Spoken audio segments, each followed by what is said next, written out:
parle souvent d'hypertension artérielle et malheureusement pas assez d'hypotension artérielle. Il faut savoir que l'hypotension artérielle dont on va parler aujourd'hui est l'hypotension artérielle orthostatique qui est définie par une baisse de la pression artérielle quand on passe de la position couchée à debout. Le cerveau travaille très bien dans des zones de pression artérielle qui sont bien définies. Si vous passez en dessous, vous commencez à avoir des symptômes comme une faiblesse généralisée, une sensation vertigineuse, un voile noir qui apparaît devant les yeux, et cela peut aller jusqu'à la syncope, c'est-à-dire une perte de connaissance.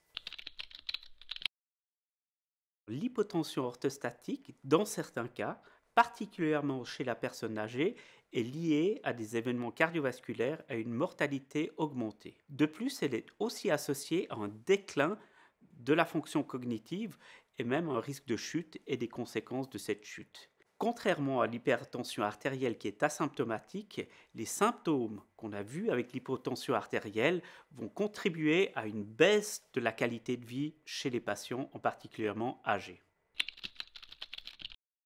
Alors je rappelle qu'une bonne prise de mesure est très importante.